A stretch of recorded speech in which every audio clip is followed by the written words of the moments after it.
Queridos irmãos, bom dia, graça e paz. Nós estamos nos preparando aqui para, daqui a pouquinho, nós darmos início à Escola Bíblica Dominical.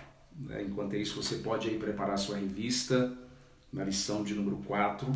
Nós vamos dar continuidade sobre esse assunto.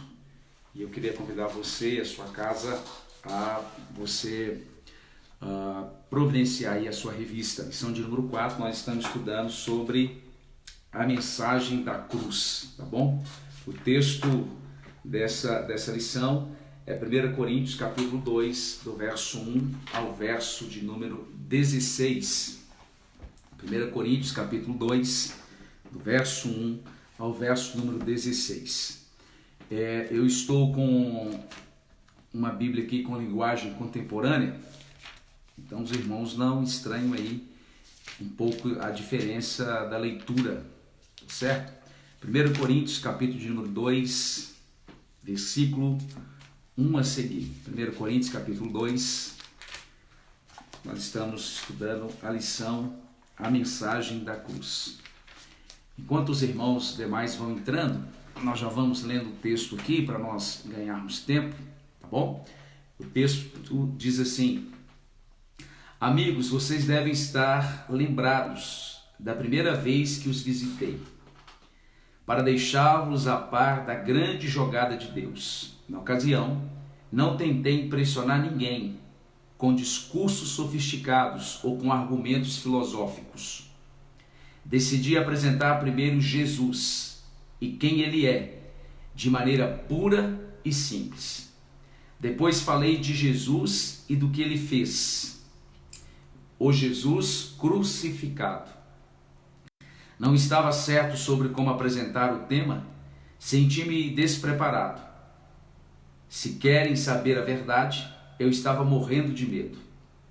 Assim, nada do que eu disse deve ter impressionado vocês, mas mesmo assim, a mensagem cumpriu o seu propósito.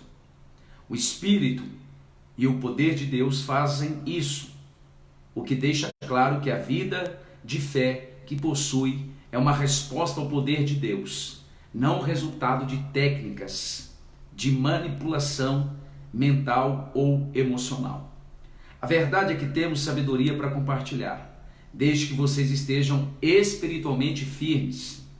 Não se trata de sabedoria popular propagada por supostos especialistas que estarão obsoletas em um ano.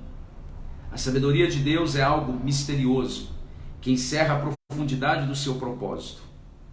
Não tem de vaga e superficial. Ela não é uma nova mensagem, é a mais antiga, e que Deus determinou como forma de produzir o melhor dele em nós, muito antes que entrássemos em cena.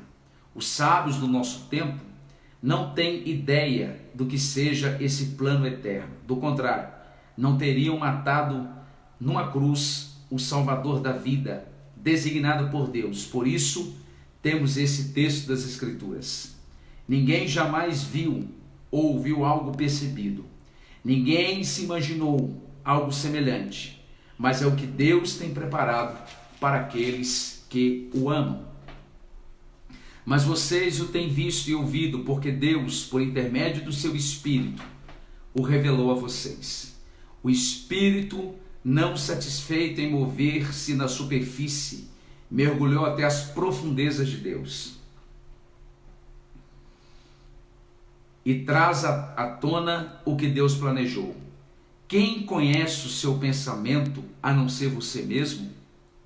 O mesmo ocorre com Deus, e não só sabe o que está pensando, mas nos permite sabê-lo. Deus tudo nos revela sobre os dons da vida e da salvação que nos concedeu. Não precisamos dos palpites nem das opiniões do mundo. Não aprendemos isso nos livros nem em escolas. Aprendemos de Deus, que nos ensinou pessoalmente por meio de Jesus, e nós transmitimos a vocês em primeira mão. Quem não é espiritual não pode receber os dons do Espírito de Deus. Não tem essa capacidade. Os dons de Deus lhe parecem tolice. Só o espiritual pode reconhecer o Espírito de Deus e o espírito humano em plena comunhão, espiritualmente vivos. Temos acesso a tudo o que o Espírito de Deus está fazendo. Assim, não podemos ser julgados pelos críticos que não são espirituais. A pergunta de Isaías: existe alguém que conhece o Espírito de Deus? Alguém que saiba o que ele está fazendo? Foi respondida: Cristo sabe, e nós temos o Espírito de Cristo. Queridos, esse texto que nós acabamos de ler, ele vai trazer essa perspectiva da centralidade da mensagem da cruz. E como nós já ministramos aqui, nós fizemos a abertura dessa lição há dois domingos atrás, e eu investi um bom tempo na questão da introdução. Os irmãos lembram que nós falamos da teologia da prosperidade, teologia da libertação, pragmatismo, gnosticismo. Nós falamos dos movimentos ou as ideias que foram surgindo desde que a igreja ela foi estabelecida por Cristo na terra. E nós estamos vivendo um tempo, como é do conhecimento de todos vocês, em que nós temos uma urgência em voltarmos à centralidade da cruz, porque nós estamos vivendo um evangelho onde a cruz ela tem sido deixada de lado. E o grande requisito, ou pré-requisito para ser um discípulo de Jesus é morrer para si mesmo. Isso envolve Lucas 9:23, como é do conhecimento de todos vocês. Aquele que quer vir após mim, nega a si mesmo, toma a sua cruz diariamente e siga-me. Não tem como ser discípulo de Jesus, não tem como se relacionar com Jesus no aspecto da salvação, no relacionamento comum mesmo, de oração. Não tem como ter vida com Jesus se não passarmos pela cruz, se não tomarmos essa atitude de tomarmos essa cruz e negarmos a cada dia. É uma renúncia diária, é um comprometimento diário em tomar a cruz. E nós precisamos desmistificar essa nomenclatura, tomar a cruz, né? Algumas pessoas ainda pensam que tomar a cruz é tão simplesmente um problema que está atravessando. Por exemplo, alguém pode dizer: esse coronavírus é a cruz do Brasil. Alguém diz assim: essa enfermidade é a minha cruz, esse problema é a minha cruz. Não é isso que o texto está dizendo. No contexto romano, a cruz era um símbolo de morte, era um símbolo de maldição, era um símbolo de vergonha. E a cruz, ela era um símbolo de morte público, né? Você assumir o compromisso de morrer para si mesmo. Nós sempre pregamos aqui na igreja, é do conhecimento de vocês. Não tem como participar da vida de Jesus sem participarmos da morte de Jesus. Por que nós batizamos? O batismo não salva, mas quem é salvo precisa batizar. O baptismo significa sepultamento. Naquele momento que a pessoa é imergida na água e ela volta, aquilo ali é uma analogia ou é uma semelhança da morte e da ressurreição de Jesus. Então não tem como nós termos a salvação, nós nos relacionarmos com o Senhor, se nós não morrermos para nós. E por que a figura da cruz? A figura da cruz é porque essa morte ela tem que ser perceptível a todas as pessoas. Quando Jesus passou pela famosa Via Dolorosa, se você for em Jerusalém ainda hoje tem lá essa Via Dolorosa, todos viam, todos percebiam, todos sabiam que Jesus estava indo para o Gólgota, para o Monte Caveira, que estava morrendo, estava carregando a sua própria cruz. Então tem que ficar notório. E alguém diz com muita propriedade que o cristão é alguém que ele anda com certidão de óbito no bolso. A cruz é o nosso ponto de partida. A cruz, ela promove a ressurreição, a cruz, ela promove o Pentecostes, a cruz, ela promove a glorificação e a cruz, ela promove a ascensão de Deus, ou de Jesus, melhor dizendo. Então, amados, nós queremos que todos os benefícios da cruz, se nós queremos que a obra da ressurreição, a obra da glorificação, a obra da ascensão, nós sejamos beneficiados por isso, nós precisamos tomar a nossa cruz e fazermos da nossa vida um estilo de vida vivido na cruz. Bom, nós comentamos na semana passada sobre o conteúdo da mensagem pregada, né? Vocês já estão bem inteirados disso aí. Paulo ele coloca ali, nós estamos aqui no tópico de número 1, Paulo ele fala que ele tomou uma decisão, ele estaria entre aqueles irmãos, no capítulo 2, no versículo de número 2, e ele pregaria sobre Cristo e este crucificado. Paulo iria pregar exclusivamente sobre a crucificação de Jesus. Bom, aqui abre algumas indagações, né? Então eu não posso fazer um culto para que as pessoas clamar por cura, então eu não posso frequentar ou estar em culto, clamar por libertação. Não é isso. A cruz ela traz todas essas possibilidades, Aqui na igreja mesmo, eu já fui procurado em final de culto, em final de oração, de uma pregação, onde a pessoa diz que ela foi curada, né? O poder da palavra. Mas nesse tempo que nós estamos vivendo, onde a cruz tem sido deixada de lado, nós precisamos nos voltar para a mensagem da cruz. Nós precisamos tomar a nossa cruz a cada dia e ela tem que ser a centralidade das nossas vidas. Lá em Gálatas, capítulo de número 5, versículo de número 24, Paulo diz que aqueles que são em Cristo Jesus já crucificaram a sua carne. Lá em Gálatas, capítulo 2, verso 20, que é um versículo que nós usamos muito no discipulado, diz assim: já estou crucificado com Cristo, agora já não vivo mais eu. A vida que agora vivo, não vivo na vontade da carne, mas na vontade daquele que se entregou por mim e me amou. Nós nos identificamos com Cristo quando nós assumimos a nossa postura na cruz. Coisa extraordinária. E irmãos, todos nós às vezes queremos correr da cruz, né? Porque não é fácil. A oração de Jesus no Getsemane, ainda ontem eu estava escutando a Bíblia em áudio, a oração de Jesus na linguagem contemporânea. Os irmãos lembram da oração, e a oração é aquela assim: se for possível, passa de mim este cálice, se for possível, mas todavia que não seja feita a vontade do Senhor. Irmãos, nós lutamos todos os dias entre a nossa vontade e a vontade de Deus, e às vezes nós somos levados e conduzidos pela nossa vontade, porque nós somos tomados às vezes de medo, de incertezas, de ansiedade, de incredulidade. E sou eu, isso é você. Jesus estava no Monte das Oliveiras fazendo essa oração. Nós sermos tomados por ansiedade, tomados por medo, por insegurança, por incertezas, não é o problema. Nós somos seres humanos. Jesus atravessou por essa situação. A palavra diz assim: estou angustiado até a morte.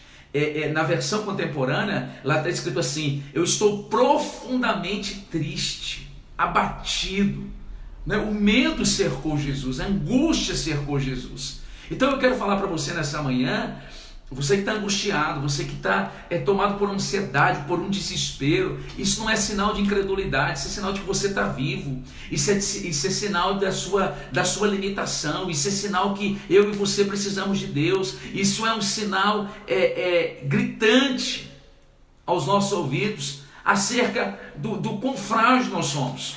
E diante desses sentimentos que nós passamos por ele, diga-se de passagem, o mundo está atravessando, esse sentimento nos conduz, ou deve nos conduzir até Cristo, e não nos conduzir ao desespero, não nos conduzir à desesperança, a chutarmos o pau da barraca. Então, o que nós precisamos fazer? Nós precisamos prismar por hoje, fazermos a vontade de Deus. Seja feita a tua vontade, assim na terra como no céu. O texto lá, Mateus capítulo 6, verso 9, a oração do Pai Nosso. Nós precisamos pedir que o mundo de Deus, ele interfira em nosso mundo. Lembro aqui de um texto bem oportuno para falar dessa realidade. Isaías capítulo 57, versículo número 15, um texto extraordinário, onde o Senhor diz assim: assim diz o alto e o sublime, aquele que habita na eternidade e cujo nome é santo. Fala da transcendência de Deus. Ele habita num lugar alto, santo, soberano, ele é autossuficiente, ele não depende de ninguém. Aí na parte B diz assim: mas que também habita com contrito de espírito, com ação para lhe dar novo alento. Eu expliquei isso para vocês aqui na igreja. A imanência de Deus. Deus, ele participa da vida do homem. Deus, ele participa da vida do homem. Deus participa na terra para mudar história, para mudar rumos, para mudar decretos e fazer novos decretos. Isso é glorioso. E eu coopero com Deus Eu coopero com o Senhor quando eu alinho a minha vontade à vontade de Deus. Eu não oro para que a minha vontade seja estabelecida no céu, para que a minha vontade seja estabelecida na terra. Eu oro para que a vontade de Deus, ela venha sobrepujar a minha vontade. Qual é a encruzilhada que você se encontra nessa manhã? Há uma guerra entre a vontade de Deus e a sua vontade. Olha, eu quero lhe dar um conselho bíblico. Siga a vontade de Deus, por mais que você não entenda agora, por mais que você não compreende. Irmãos, olha aí, via de regra, quando nós lemos a Bíblia de Gênesis e Apocalipse, nós não compreendemos de primeira mão, não compreendemos o que Deus está fazendo. É aí que entra a fé, é aí que a convicção daquilo que não se vê, a certeza daquilo que se espera, é crermos convictos, cegamente no Senhor. Quando Deus chama Abraão não imaginava que ele ia passar todo aquele processo. Ia caminhar 2.500 quilômetros, ia errar tanto, 25 anos esperando. Abraão nem mesmo sabia que ele era tão medroso, mas ele foi. Noé não sabia que ele ia gastar mais de um século na construção daquela arca. Ele não sabia. Moisés não sabia que ia ter tantas manifestações gloriosas. Davi entrou naquele vale de Elá pela fé, mas ele não sabia dele mesmo se o gigante ia cair. Pedro começou a andar sobre as águas e ele caiu, mas ele voltou sobre as águas. Então, decida que a vontade de Deus possa vencer a minha e a sua vontade. É o que está lá em Romanos capítulo 12, verso 2, diz assim: a vontade de Deus ela é boa, a vontade de Deus ela é perfeita e a vontade de Deus ela é agradável. Então nós precisamos ter a cruz como centralidade. Essa é a vontade de Deus para mim e para você. Veja bem, Paulo ainda diz que, deixa que eu pegar ponto 1 aqui. Paulo não, isso não quer dizer que Paulo pregasse exclusivamente sobre a crucificação. Ele discorria sobre variados temas, ainda que fazendo tudo subordinar-se a Cristo. Provavelmente essa defesa enfática da mensagem da cruz visasse combater algum mensageiro em Corinto que excluía qualquer mensagem à cruz e em suas prédicas. Nós vivemos um tempo em que morte não está no nosso agenda, né? A morte do eu, mas nós precisamos entender que a cruz ela tem essa morte do eu. Irmãos, em segundo lugar, Paulo vai falar do método de pregar a mensagem. Paulo sentiu a necessidade de recordar aos coríntios o modo como ele pregasse o evangelho. Ele pregou o evangelho com simplicidade. Eu acho que o que inculca e o que leva a filosofia, a psicologia, a psicanálise, o próprio coach, as mais variadas ciências, o conceito humano sobre sabedoria, é justamente a simplicidade do evangelho. O evangelho é muito simples, ele é muito simples. E Paulo ele relembra isso aos coríntios, porque havia ali naquela cidade os grandes filósofos, os pensadores, que compartilhavam os seus próprios pensamentos. Paulo ele não vai compartilhar os seus próprios pensamentos, Paulo ele vai compartilhar os pensamentos de Deus.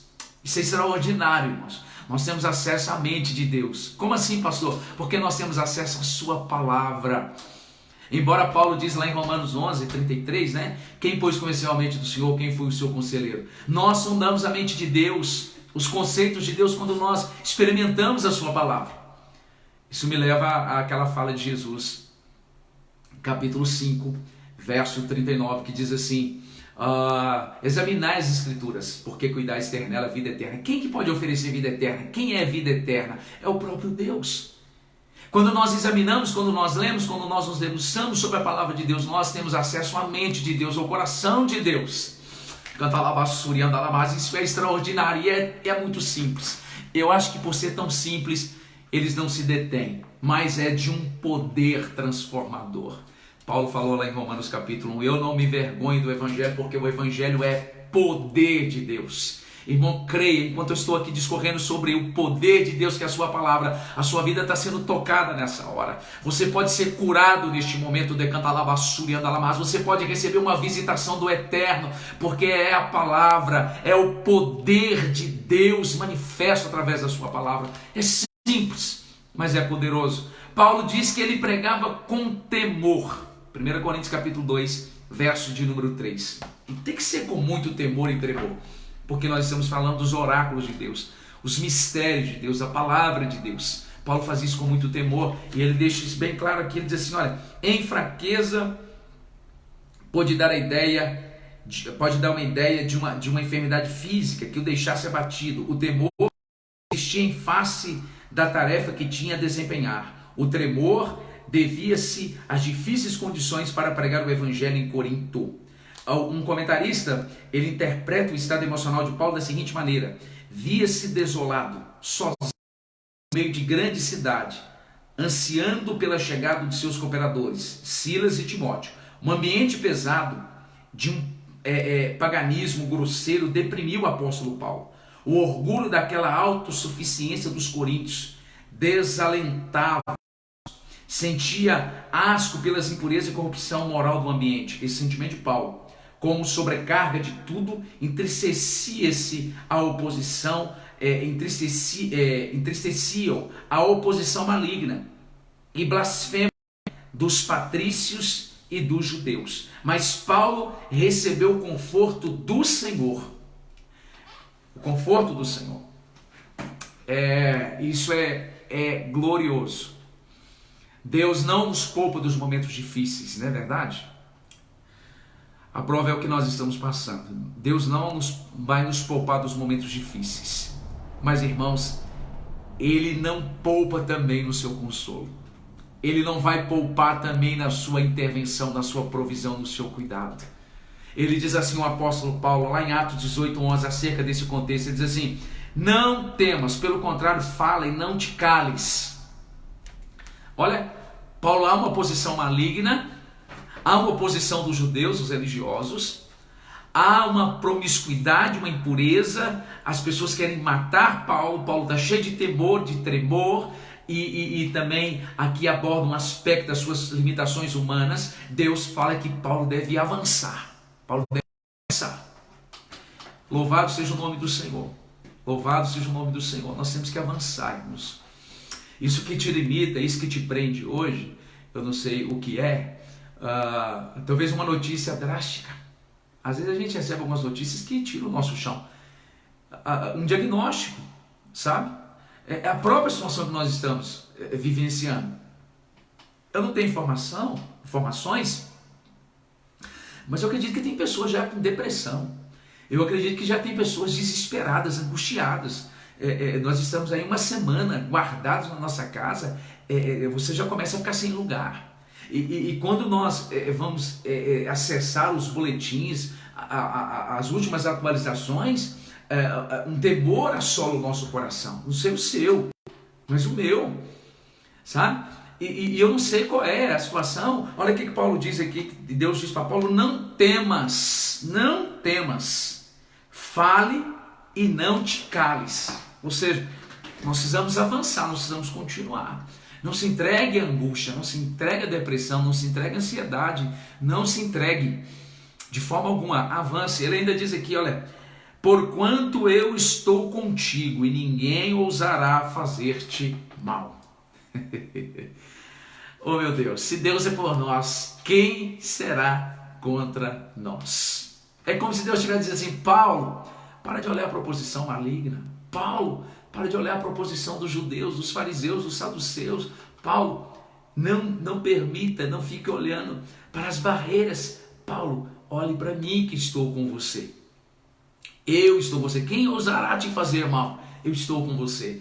Isso me remete àquela fala de Davi, que vocês estão bem familiarizados também. Salmo 27, se não me engano, versículo de número 5, diz assim: porque no dia da angústia ele me esconderá no seu pavilhão, e no interior do seu tabernáculo vai me guardar. Vocês sabem que o tabernáculo de Moisés tinha três ambientes, né? Você adentrava o tabernáculo, você tinha um lugar, o altar do sacrifício, onde todas as pessoas podiam acessar, até porque tinha que levar o sacrifício. Você tinha um segundo lugar, ambiente, que era o lugar santo, onde todos os sacerdotes eles poderiam acessar. E nós tínhamos o terceiro ambiente, que só o sumo sacerdote, uma vez por ano, poderia acessar esse ambiente, que é o Santo dos Santos, onde estava a Arca da Aliança.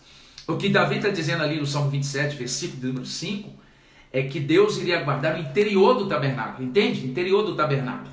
Aí quando nós vamos lá para Hebreus capítulo 10, a partir do verso 19, o Senhor fala que a morte de Jesus, o véu foi rasgado, a sua carne que foi moída na cruz, a sua ressurreição, ele rasga o véu do templo, ele cria um caminho vivo, um vivo e novo caminho.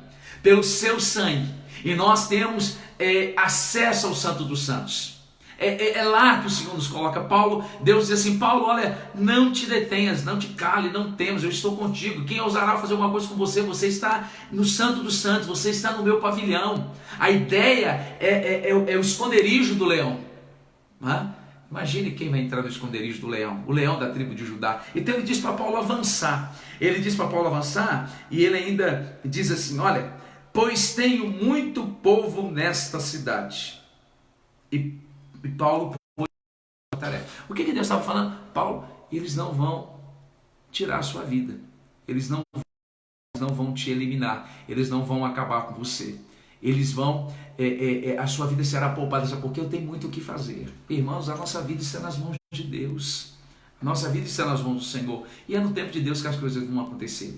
Ainda continuando aqui, ele diz que essa mensagem era pregada na dependência do Espírito Santo. Capítulo 2 de 1 Coríntios, versículo de número 4, o apóstolo Paulo, ele escreveu assim: o Espírito e o poder de Deus fizeram isso, o que deixa claro que a vida de fé que possui é uma resposta ao poder de Deus, na dependência do Espírito Santo. Irmãos, é o Espírito Santo que convence do juízo, do pecado, da justiça. É o Espírito Santo que promove em nós o novo nascimento. É o Espírito Santo que nos batiza no corpo de Cristo. O Espírito Santo. Então Paulo diz que ele precisava estar na dependência do Espírito Santo. E nós temos relatos bíblicos de homens cheios do Espírito Santo que fizeram coisas transcendentes, extraordinárias. Quem é que deu poder ou a capacidade de Abraão agora com 100 anos, corpo já amortecido, Sara com 90, o seu ventre era seco? É o Espírito de Deus, Espírito Santo. Quem é que conseguiu mudar profundamente, radicalmente a vida de Jacó para Israel? O Espírito Santo. Quem é que deu condições a um jovem de 30 anos de idade de governar a maior potência de todas as épocas? O Espírito de Deus. Como pode explicar um sujeito com 80 anos de idade pega um pedaço de pau e coisas extraordinárias acontecem? O Espírito Santo.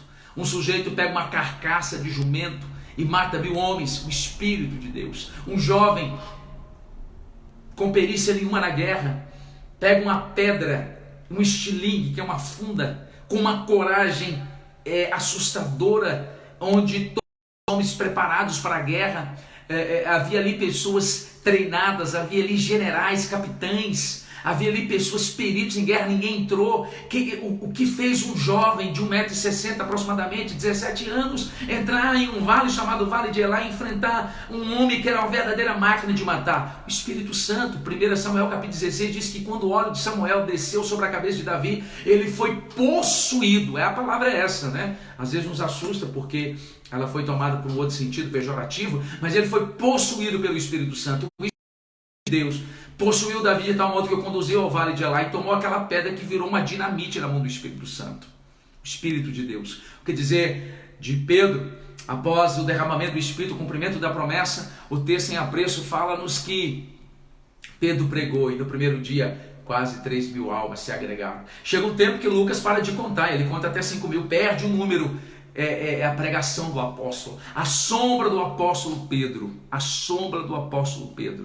ela, aonde passava as pessoas eram curadas. Então Paulo diz aqui que ele pregava a mensagem na dependência do Espírito de Deus. Isso é extraordinário, irmão. Sabe por quê? Porque nós não vamos ficar apegados a homens, nós não vamos ficar apegados a pessoas, nós vamos evitar de cometermos o pecado de culto à personalidade. Culto à personalidade.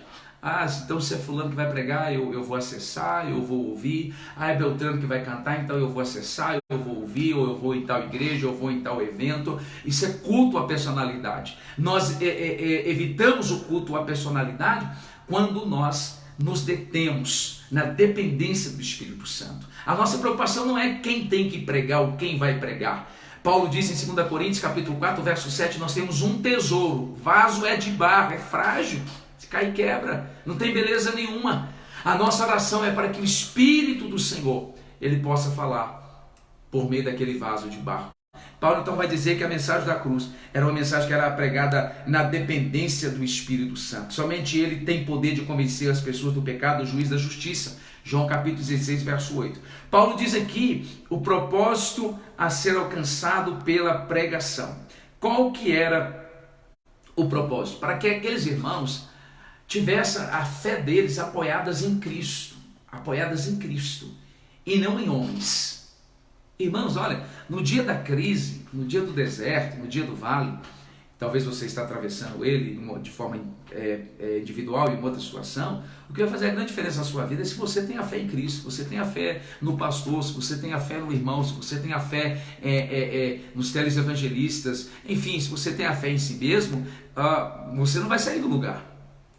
Nós estávamos ontem discutindo uma matéria no grupo de pastores de Ouro Preto, e eu falava o seguinte: a fé que nós temos não é uma fé na fé, não é uma fé no otimismo, não é uma fé nas pessoas, nós temos fé em Deus, nossa fé tem que estar em Deus. Então Paulo ele vai falar sobre a simplicidade, sobre o temor, sobre a dependência do Espírito Santo, para que a nossa fé ela pudesse estar apoiada no poder de Deus.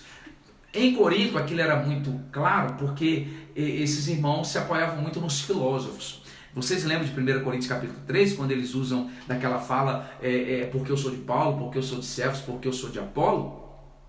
Ele estava dizendo ali, porque essa era uma prática que havia fora da igreja. Eles se apoiavam em filósofos, e Paulo ele vai quebrar isso. Quem é Apolo? Quem é Cefas? Quem é Apolo? Nós não somos nada, nós somos ministros de Cristo, nós apenas plantamos, quem dá o crescimento é o Senhor. Então a nossa fé ela tem que estar apoiada em Deus. Olha, eu digo para os irmãos, quem vive essa perspectiva, quem vive essa realidade, nesse momento, consegue sobrepujar as lutas que nós estamos atravessando. E se porventura você apoiou a sua fé em alguém, você apoiou a sua fé em você mesmo, em algo, retroceda. Apoie a sua fé no Senhor, o nosso Deus. Porque a palavra diz que o dia que a enxurrada, a tempestade vier, nós que somos firmados na rocha, nós permaneceremos firmes, constantes. Então Paulo ele vai pregar ensinando a que aqueles irmãos pudessem experimentar o poder transformador de Deus. O poder transformador de Deus. O Senhor é o único que pode nos sustentar. O Senhor é o único que pode nos manter de pé no dia da adversidade. Lembra do Salmo 20, verso 7, que diz assim: uns confiam em carros, outros em cavalos, mas nós fazemos menção do nome do Senhor, o nosso Deus. O que o salmista está dizendo é o seguinte: olha, algumas pessoas esperam no recurso da terra. Não, irmãos, o nosso recurso nós aguardamos do céu. E saiba de uma coisa: quando as portas da terra se fecham, as portas do céu se abrem. É verdade. Apocalipse capítulo 4 diz que quando João está na ilha de Patmos, ele recebe aquela revelação estrondosa no capítulo 1. Ele vai descrever Jesus de forma extraordinária. Ele envia as mensagens às igrejas. Chega no capítulo 4, o céu se abre e o Senhor diz assim: sobre para cá.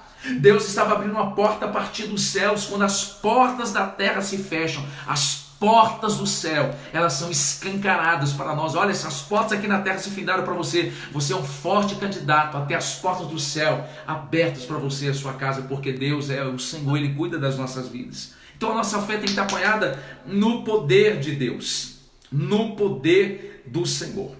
Dentro dessa perspectiva, nós precisamos fazer algumas indagações. Primeira, a minha vida, ela tem sido transformada pelo poder de Deus. Eu tenho experimentado transformação, porque, irmãos, há uma transformação. Na verdade, na igreja, nem todas as pessoas foram transformadas, nem todas as pessoas foram nascidas de novo. Não foi. A palavra diz, olha, arrependam-se e produzam frutos de arrependimento. Vou explicar. Lá em Efésios capítulo 4, Paulo diz assim: aquele que roubava, não rouba mais. Antes, agora trabalhe para que tenha o que sustentar e repartir com aqueles que precisam. Isso é um arrependimento e fruto de arrependimento. Os irmãos lembram que quando Zaqueu teve um encontro com Jesus, Jesus foi jantar na sua casa.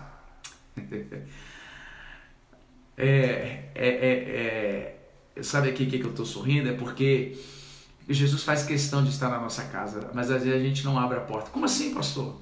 Nós não oramos em casa, nós não reunimos a nossa família em casa, nós não convidamos para que o céu seja uma extensão da nossa casa. Jesus vai jantar na casa de Zaqueu. E a turma fica pirada, né? Porque Zaqueu misericórdia, ele roubava, ele extorquia, enfim, ele se converte, ele diz assim, olha, Senhor, se eu tenho defraudado alguém, eu quero devolver 4 vezes mais. Ele arrepende, ele produz fruto de arrependimento. Então, eu tenho sofrido, no bom sentido, uma transformação, eu tenho sido alcançado por essa transformação do Senhor. Pastor, eu ainda não sei, é simples, querida, é simples, amada. É só você ver, as minhas atitudes, elas evidenciam que houve uma mudança em mim. O que eu sempre ensino para vocês aqui na igreja, uma metanoia, uma mudança de pensamento, uma mudança de sentimento, ou uma mudança de atitude, porque tem pessoas que continuam na igreja, mas continuam com as mesmas atitudes. Então, o evangelho ainda não me transformou, mas não se desespere, o evangelho pode ainda te transformar, o evangelho está nos transformando, mas precisa ter um início, nós precisamos clamar a Deus por essa transformação. A segunda reflexão que eu quero compartilhar com vocês aqui, é a seguinte: as pessoas, elas têm percebido essa transformação do poder do Espírito Santo em minha vida, é notório. É notório? Por que isso, pastor? Eu tenho que provar alguma coisa para ninguém? Não, eu não tenho que provar nada para ninguém. Mas quando as pessoas percebem a mudança na minha vida, as pessoas são evangelizadas no meu silêncio, mas apenas com o meu estilo de vida. As pessoas têm percebido, essa transformação é notória, é perceptível. A minha vida é uma anunciação silenciosa do poder transformador de Deus. Eu que mentia, eu não vou mentir mais. Eu que roubava, eu não vou roubar mais. Eu que vivi uma vida de engano, agora vou viver uma vida de verdade. Eu que vivi uma vida nas trevas, vou viver uma vida na luz. Eu que vivia pegando uma vida de atalhos, eu vou viver uma vida agora pegando o caminho, ainda que esteja estreito, ainda que seja apertado, porque eu sei que lá no fim, o que me aguarda é a vida eterna. Então, as pessoas percebem a mudança na minha vida. Eu não estou falando de estereótipo, irmãos, não estou falando de roupa, não estou falando de coisas estereótipos, eu estou falando de comportamento, de caráter, de integridade, de princípios. Então, é notório, as pessoas percebem. Lembra quando Paulo ele se converte e fica todo mundo com medo de congregar com o apóstolo Paulo. Não é para menos, o cara era um assassino, né? Atos capítulo 7, ele pagou caro pela morte de Estevão. Nossa, isso deve ter arrebentado com o apóstolo Paulo depois. Enfim, quando Ananias o Senhor Ananias recebe uma palavra do Senhor no momento de oração, tá vendo? Ananias devia estar orando, irmãos, era algum momento. Irmãos, se preparem. Olha, essa palavra é para quem está buscando a Deus de todo o coração, de todo o coração. Se prepare para manifestações poderosas de Deus para a sua vida, revelações, visões. Se prepare. Faça deste momento que você está guardado um momento onde você possa ter vida com Deus. A palavra diz que Ananias estava na sua casa, o Senhor apareceu. Ananias era alguém que estava disponível para Deus. Você que está de folga hoje, amanhã, quando você voltar da sua casa, do seu trabalho, eu sei que é cansativo, não é fácil, mas tira esse tempo. Deus vai visitar a igreja dele na sua casa. Irmão, se prepare para visitações extraordinárias. Eu creio que depois que passar tudo isso, irmãos vão tomar o microfone aqui nessa igreja e vai ter uma fila contando de experiências, visões, revelações, visitação de Deus. E Deus te visita agora na sua casa com poder, com graça, com renovo. Canta lá, surianda lá, surianda lá, surianda lá, decanta lá, surianda lá. É tempo de Deus nos levar a uma nova dimensão, a um novo patamar, a um lugar de dependência, a um lugar de graça, a um lugar onde nós possamos ouvir a tua voz. Sabe por quê, irmãos? Nós estamos longe de tudo e longe de todos. É tempo de recebermos uma visitação. Decanta labassuri, anda labarras. Yanda labas, anda labarras. Decanta labassuri, anda labas. Orecanta labassuri, anda labarras. Virá um tempo de uma visitação extraordinária da parte de Deus. De dúvida, busca a Deus de todo o seu coração. Busca a Deus, esteja disponível para o Senhor. Esse é um tempo em que Deus Deus vai perceber as pessoas que são dele e que não são. Esse é o tempo, irmãos. Esse é o tempo de nós ver se nós somos cristãos ou não. Longe dos olhos das pessoas, longe dos olhos do pastor. Se nós lemos a palavra em casa, se nós oramos em casa, aproveite este momento. É um tempo de descanso, é um tempo de entretenimento, mas é um tempo de buscarmos ao Senhor. Não se entregue ao entretenimento por inteiro, não. Tenha ele sim. É momento também também de entretenimento, é momento de descansar, é momento de estar em família, mas que o tempo de Deus não venha a ser sacrificado por causa do entretenimento. Ananias estava disponível e Ananias ele vai falar: Senhor, mas não é Paulo, Senhor. Ah, Senhor, é Paulo. A má fama de Paulo percorria a igreja, né? Depois a boa fama, ela percorre até os dias de hoje. Olha que coisa, 2000 anos depois aproximadamente, nós somos influenciados pela vida do apóstolo Paulo. Eu estou sendo apenas um porta-voz do Espírito Santo, mas eu estou falando coisas que o Espírito Santo deu ao apóstolo Paulo. Olha que coisa extraordinária. Então as pessoas têm percebido essa mudança na minha vida. Amados irmãos, nós estamos abertos para essas mudanças? É outra pergunta. Parece ser simples, mas não é. Alguns de nós não estamos dispostos a abrir mão de algumas coisas. Não estamos. Alguns de nós insistimos com sentimentos, com posturas, com escolhas. Alguns de nós insistimos ainda com algumas coisas. Nós estamos abertos a ponto de nós dizermos assim: Senhor, olha, faça uma limpa. A ponto de dizermos, como o salmista falou no Salmo: olha, Senhor, sonda o meu coração, vê se há algum caminho mau em mim e guia-me pela vereda da justiça, guia-me pela vereda da santidade. Davi estava dizendo isso. Olha, sonda-me, Senhor. Talvez tenha algo em mim que eu ainda não percebi. O Senhor me conhece, o Senhor conhece o meu sentar, o meu levantar, o meu deitar. Se eu fizer a minha cama no Hades, o Senhor lá está. Se eu estabelecer a minha cama nas mais altas alturas, lá o Senhor está. Então sonda, mostra-me o que precisa ser mudado. Nós não podemos estar hostis, resistentes ao agir, ao mover do Espírito Santo, irmãos. Quem vai ganhar com isso somos nós. Olha, eu não vou delongar muito tempo com vocês aqui não, haja paciência, né? Já foram 40 minutos que eu estou falando, eu vou concluir. E a lição é muito grande. Foi o primeiro concluir, né? Diga-se de passagem. A outra reflexão que eu quero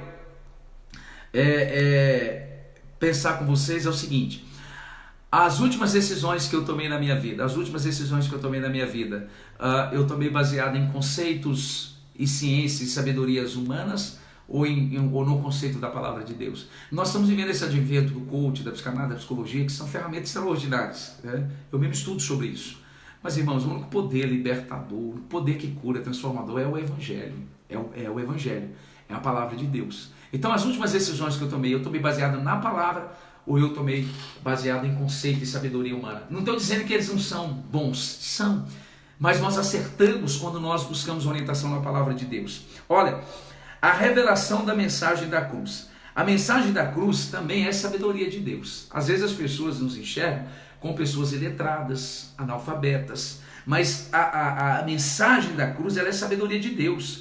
Ela não é a sabedoria desse século, mas é a sabedoria de Deus. 1 Coríntios capítulo 2, verso número 6, o apóstolo diz assim: a verdade é que temos sabedoria para compartilhar, desde que vocês estejam espiritualmente firmes. Paulo está dizendo que há uma sabedoria a ser comunicada para aqueles que estão firmes. Qual que é a ideia? É uma escolha. É uma escolha. Eu estar firme ou não? Isso aqui não é para uma classe nobre. Isso aqui não é para pastores. Isso aqui não é para apóstolos, presbíteros, evangelistas, para quem tem um cargo de liderança na igreja. Não é uma classe nobre. Isso aqui não é um privilégio para essas pessoas. Essas pessoas também têm acesso, mas isso é para mim e para você. Paulo está dizendo aqui que é uma sabedoria a ser comunicada para aqueles que são firmes na fé, maduros na fé. Lembra lá de Romanos 11:33? Ó profundidade da riqueza. Olha só. Ó profundidade da riqueza. Tanto da sabedoria, quanto do conhecimento de Deus. Quão insondáveis são os seus caminhos, quão insondáveis são os seus juízos, e quão inescrutáveis são os seus caminhos. Veja bem, há uma sabedoria que Deus quer revelar àquelas pessoas que estão procurando uma vida firme. Há algo da parte de Deus a ser revelado. Pastor, Deus tem mais a revelar? Muita coisa a revelar. Ele falou por último e de uma vez só em Cristo Jesus. Mas o que ele tem para revelar então, pastor? Os mistérios da sua palavra, a profundeza da sua palavra. Ele tem algo a comunicar àquelas pessoas que estão com a vida na brecha, aquelas pessoas que estão tampando os muros. Há algo de Deus a ser comunicado. Tem mais de Deus para a minha vida? Óbvio, óbvio. Jeremias 33:3, pastor Jorge Reales brinca que é o relógio do céu. Clama a mim e responder-te-ei coisas grandes e firmes que ainda vocês não sabem.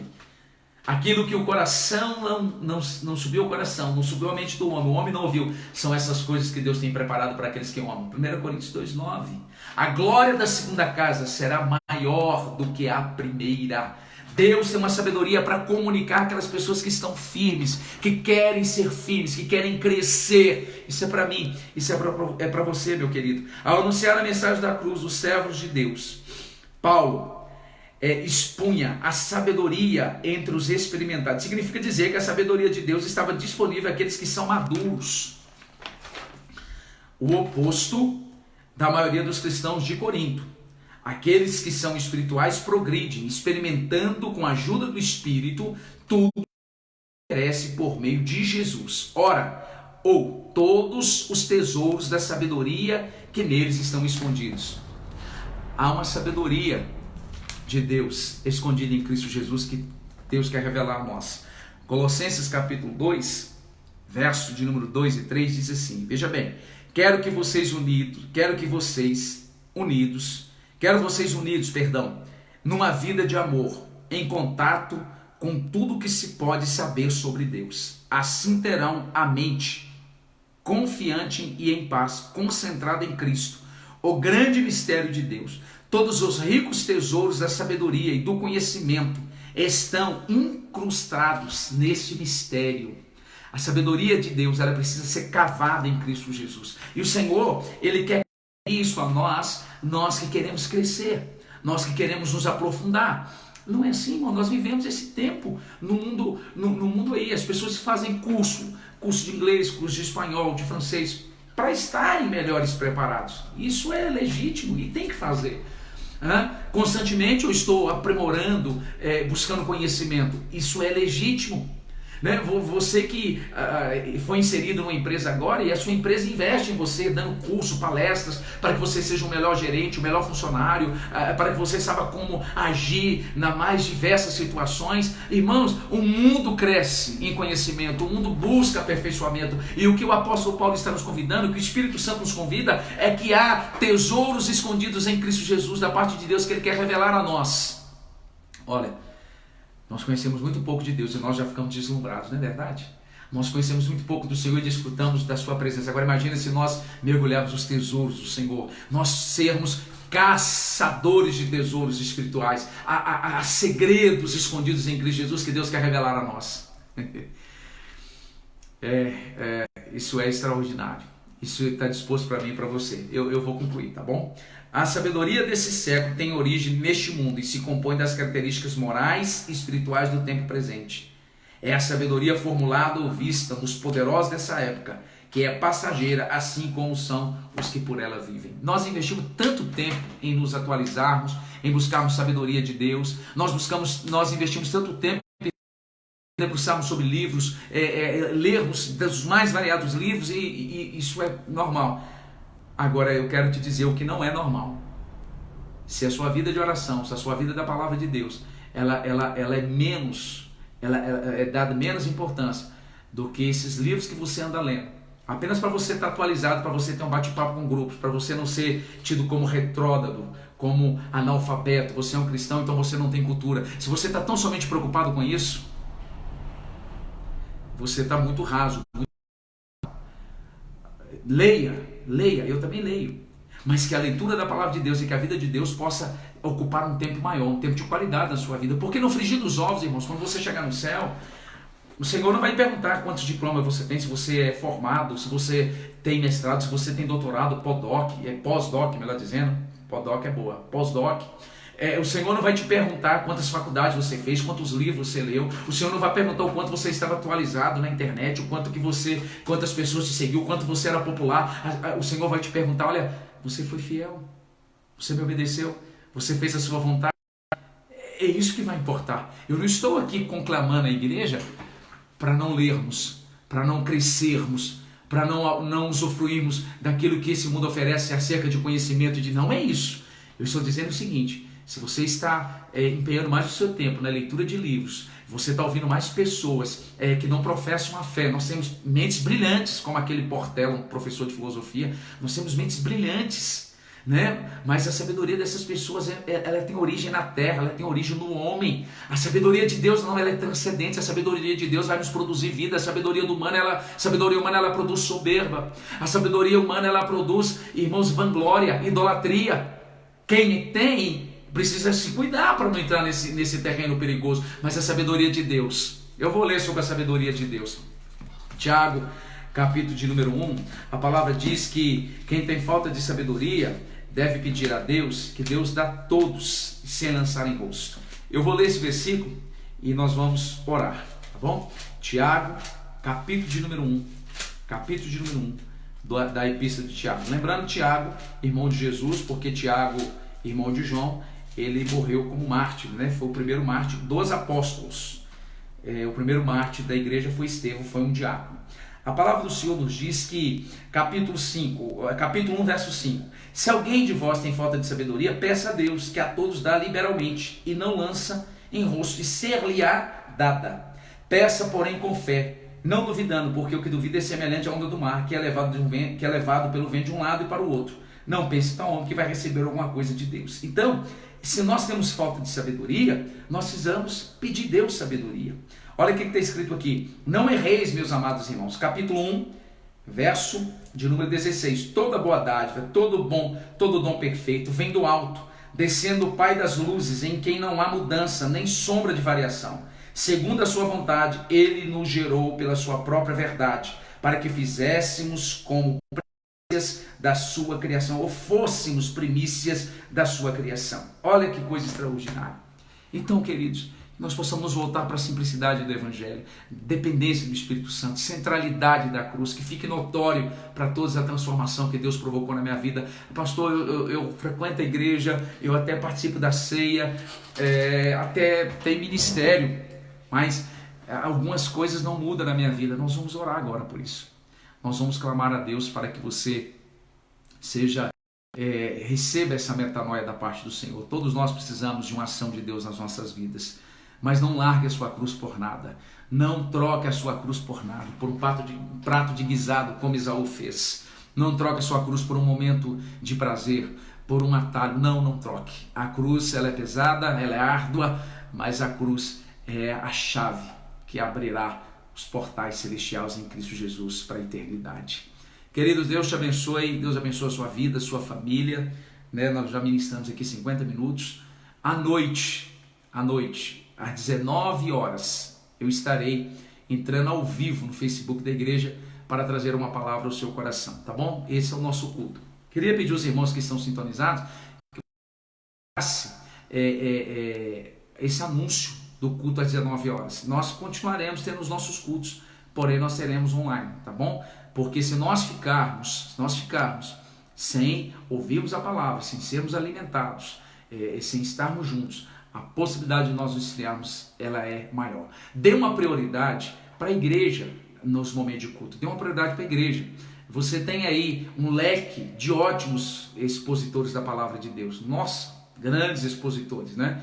Dá vontade de ficar ouvindo só essas pessoas. Mas dê uma oportunidade para a igreja, né? Dê uma oportunidade para os nossos cultos, para que nós possamos estar juntos, ok? Deus tem uma palavra ao seu coração. Que nós possamos às 19 horas, como a irmã Natália postou no grupo, sermos fiéis à programação online da igreja. Tá bom, amados? Deus te abençoe, eu quero orar com você. Pai, em nome de Jesus, nós te louvamos por esse dia, nós te louvamos por esta manhã. Pai, que o Senhor possa nesta hora visitar cada pessoa que esse vídeo alcançou e está alcançando. Senhor, ensina-nos a entendermos o lugar que a cruz deve ocupar na nossa vida, no nosso relacionamento com o Senhor. Deus santo, Deus justo, Deus fiel, Deus verdadeiro. Que nós possamos entender que o Evangelho é simples, mas ele é poderoso. Ele, meu Deus, tem o poder de quebrar toda resistência, toda barreira. Ele é o poder do Senhor para salvar o ser humano. Pai, ensina-nos a vivermos na dependência do Espírito. É Ele que convence-nos do pecado, do juízo e da justiça. Ah, Senhor, em nome de Jesus Cristo, teu Filho amado, que o Senhor possa, Pai, trazer nesta manhã transformação. Transforma esse caráter, transforma esse temperamento, transforma esse sentimento, transforma as nossas vidas, Pai. Senhor, provoca em nós nós essa transformação de mente, de sentimento, de postura, de atitudes. Espírito de Deus, que esses dias que nós vamos estar guardados em nossas casas sejam dias de visitação do Senhor, que sejam dias que o Senhor possa, ó Deus, trazer experiências profundas, marcantes às nossas vidas. Senhor, conceda visão, revelação, que os seus filhos possam ouvir, ó Deus, de forma audível a tua voz, que seja um tempo de crescimento dentro do nosso lar. Sustenta a tua igreja, a igreja do Senhor em Ouro Preto, sustenta cada família. Eu ministro cura, eu ministro livramento, eu oro, meu Deus, pela manifestação do teu poder, da tua glória. Guarda cada um de nós, em nome de Jesus, amém. Irmãos, Deus te abençoe, obrigado por estar nos acompanhando. Queria comunicá-los que daqui a pouquinho nós estaremos no monte às 11h30. Nós estaremos junto com os pastores de Ouro Preto orando pela cidade de Ouro Preto, tá bom? Nós vamos entregar esse jejum. Hoje a igreja está em jejum até meio-dia. Deus abençoe você que pôde estar conosco em jejum. Você que não pôde estar, Deus abençoe também pelas suas orações. Ore por nós, meio-dia nós estaremos ali. Lembrando que eu estou à disposição dos irmãos, à disposição. Precisar de qualquer coisa, irmãos, conte comigo, me liga na minha casa, 33 50 16 83, ou no meu celular que todo mundo tem. Ou me manda uma mensagem, eu estou à disposição, tá bom? Se você quiser de um conselho, uma oração, eu vou estar na igreja à disposição dos irmãos. Deus te abençoe. Eu quero também conclamá-los para que nós possamos estender esse tempo de oração, tá bom? Nós vamos orar naquele relógio que já está estabelecido, nós vamos orar até dia 31 de março. Nós vamos orar naquele horário que você colocou lá. A igreja não estará aberta amanhã às 19 horas, a igreja não estará aberta às manhãs às 7 horas da manhã, porque eu passei o meu horário para 3 horas da manhã. É tempo de nós intensificarmos a nossa oração. Deus pode fazer algo extraordinário e Deus vai fazer quando o povo dele se chama pelo seu nome. Deus te abençoe. Obrigado por estarmos juntos. Um forte abraço em nome de Jesus.